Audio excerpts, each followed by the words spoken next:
These cards have traveled through palaces, parlors, and pocketbooks for over 600 years, and today they're in your hands.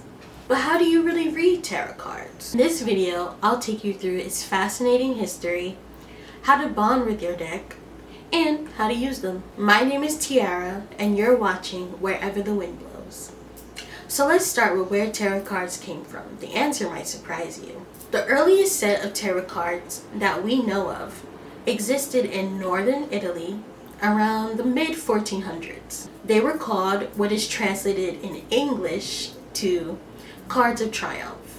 However, back then they were not used for fortune telling. They were a regular card game, and not just any card game, not for any commoner. No, they were for the wealthy, and each card was hand painted and gilded with gold leaf. So fancy. The Visconti Sforza deck is the oldest and still occurring deck that we have knowledge of. So imagine each card about the size of a small book, painted with nobles and knights and other mystical creatures and things of that sort. For over 300 years, tarot cards mostly remained just a card game, but in the 1700s, something shifted. French scholars and mystics started to claim that there was ancient wisdom within the cards. Antoine Court de Zibelon famously declared that tarot cards came from ancient Egypt. Basically, he stated that they were a book of knowledge disguised as cards. But there's no real historical proof of that. However, the idea caught like wildfire. Other mystics started writing books about the tarot cards and associating them with astrology, numerology, and things of that sort. The most famous turning point for tarot cards are when author Edward Wade, had to remember that, and an artist, Pamela Coleman Smith, decided to illustrate every single tarot card that we know today. Well, that, most people use today.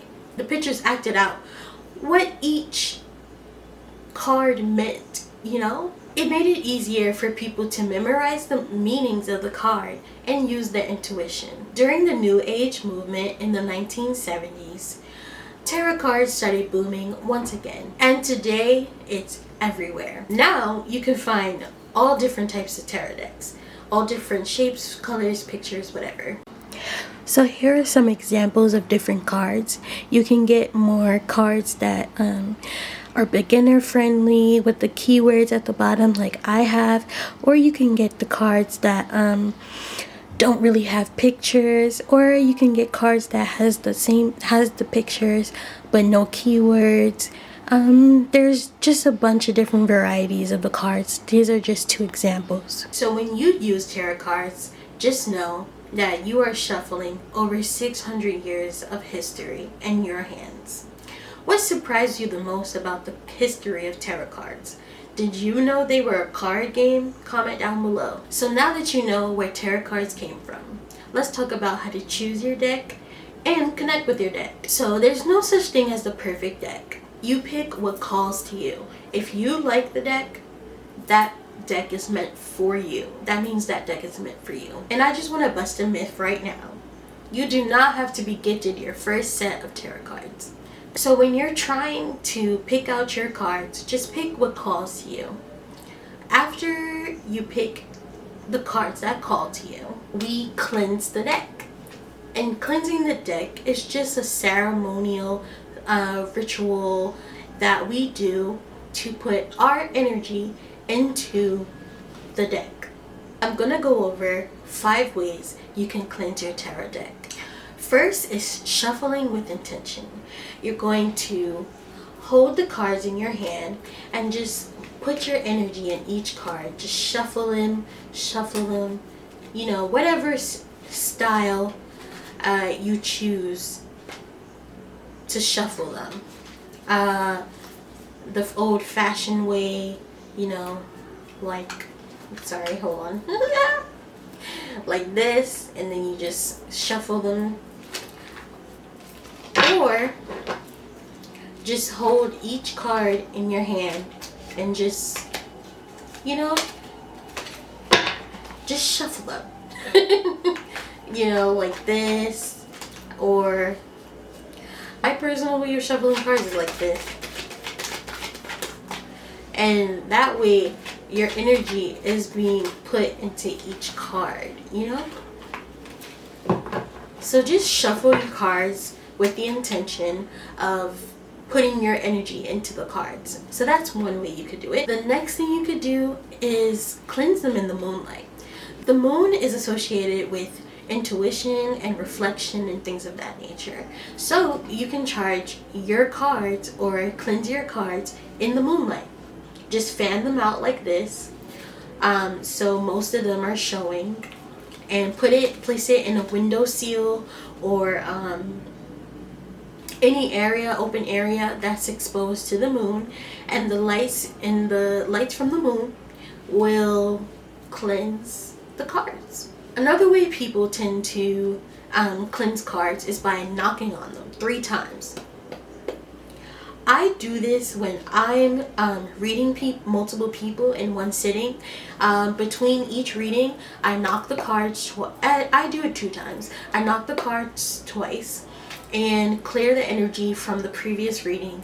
And that's just what I do.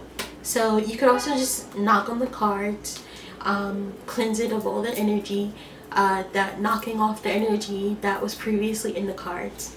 The 4th way you can cleanse your deck is by meditating with the deck in your hand.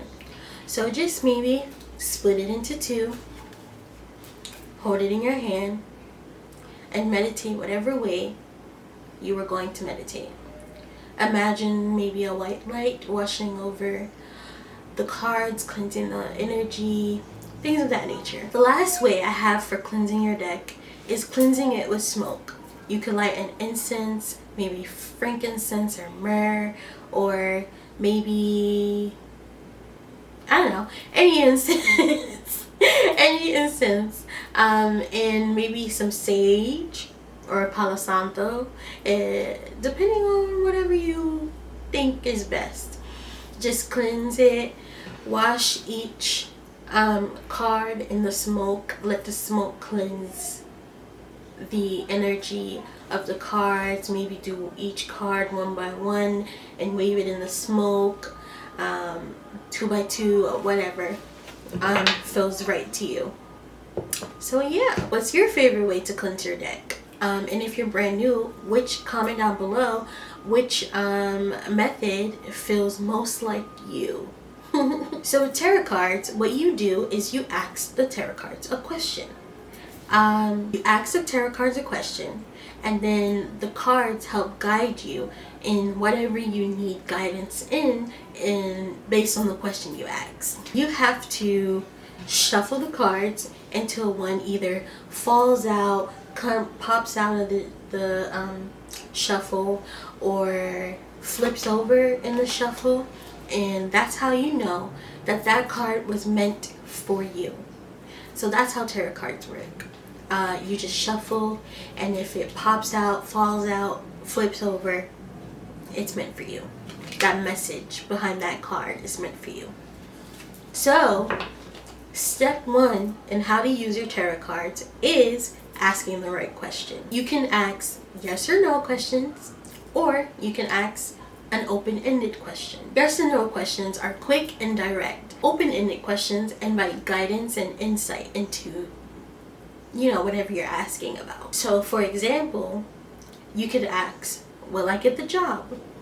That's a quick, clear question, a yes or no question.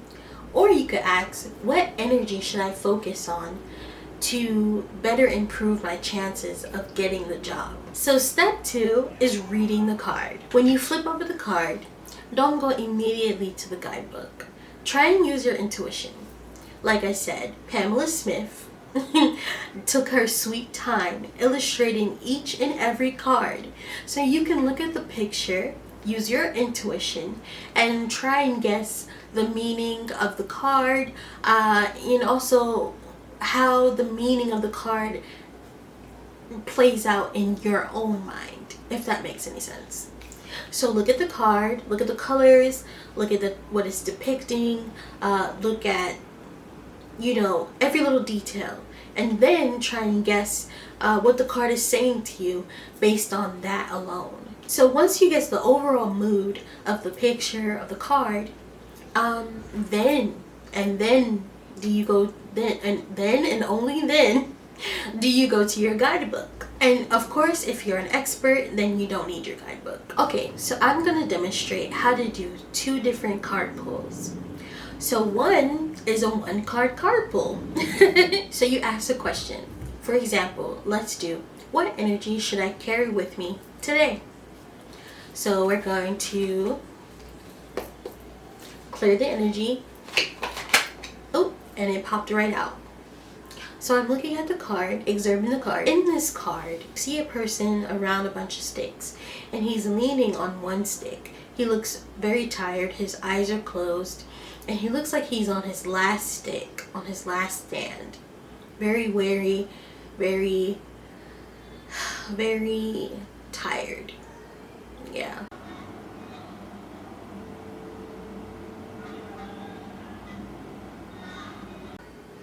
So that's the picture, and some keywords that go with this card is courage, persistence, test of faith, last stand, resilience, weary, and gearing up for gearing up for the worst. So that goes with everything I said about the picture. She did an amazing job depicting very clearly what these cards mean. Now let's try a 3-card spread. We can ask a question. Am I on the right path? We'll do past, present, and future. Each card symbolizing a segment of the question, of the general question. So I'm going to shuffle the cards, clear the energy, and shuffle. Let's see what card pops out. That's past. That's present. And that's future. I'm going to take some time to look at the cards individually and see what they mean to me before I look at the guidebook or any keywords or anything like that. And then I'm going to come back, give you the reading, and tell you what the card said to me. So the past card talks about me feeling alone, me working alone, being disorganized, or feeling misaligned, or feeling like there was a lack of teamwork, which I can say resonates for me. The present card. So the present card I got was the Wheel of Fortune. The Wheel of Fortune upright. So the Wheel of Fortune talks about good luck, good karma, and things of that nature. So in present energy, I am receiving good luck, good karma, and things of that nature. So what's in my future is things in conformity and rules and is conforming to society and things of that nature, which again kind of resonates. That's how you do a 3-card reading.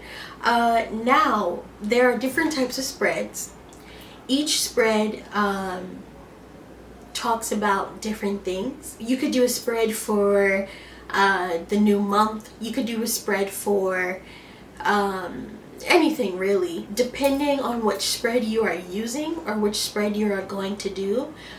there are different amounts of cards that will be drawn from the deck. So you could have a 9-card spread, you could have a 3-card spread, you could have a 10-card spread, 12-card spread, and so on. That's how you do spreads. So my example was a simple 3-card spread, very short and simple and straight to the point. But you could definitely go more in depth. You could do love readings, career readings, all types of things. In this quick Google search, you'll probably find a bunch of spreads ready to go.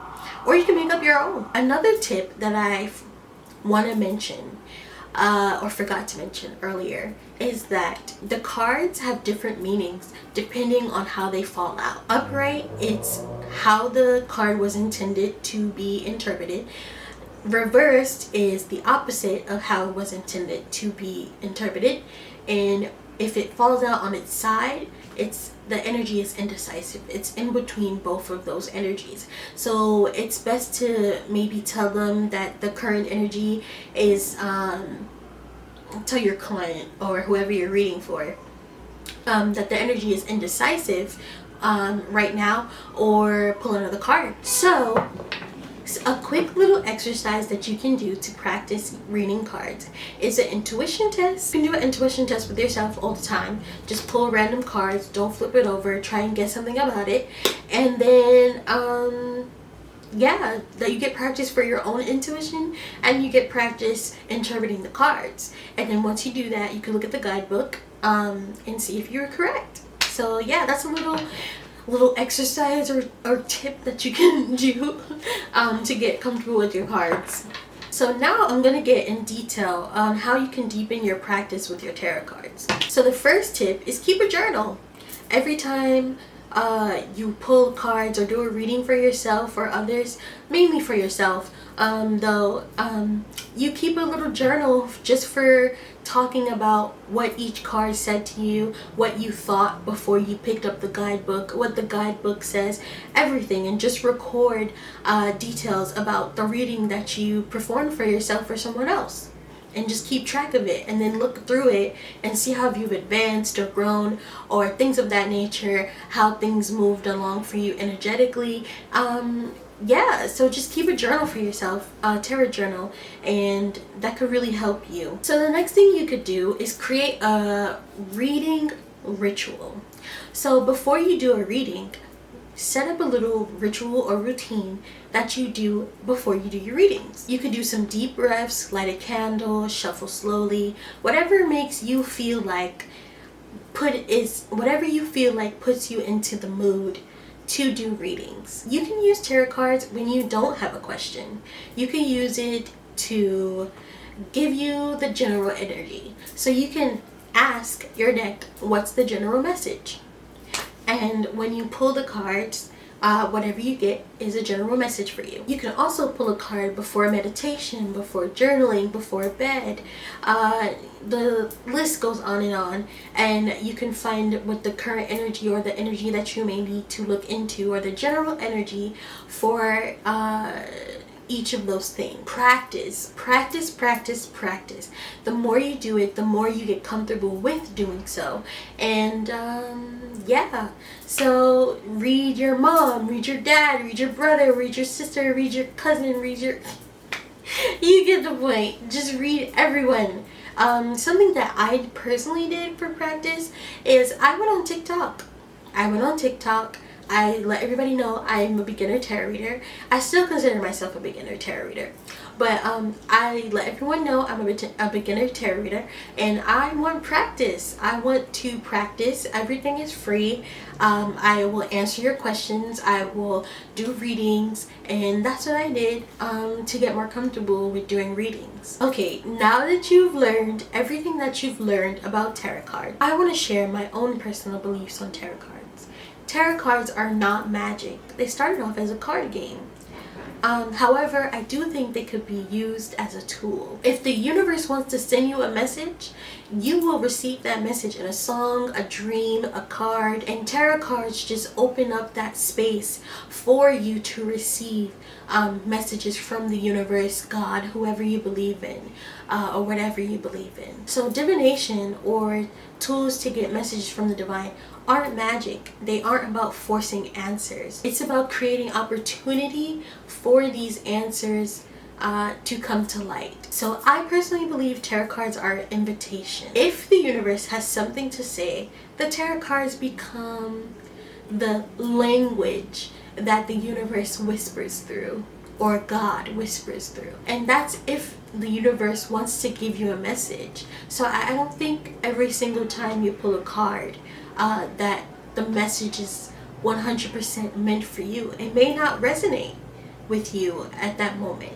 But if the world, or if the universe or God or whatever you believe in has a message to give you, doing tarot readings is a nice way to try and get that message, if that makes any sense. So today we've covered the history of tarot cards, how to connect with your deck, tips about doing readings and how to do readings.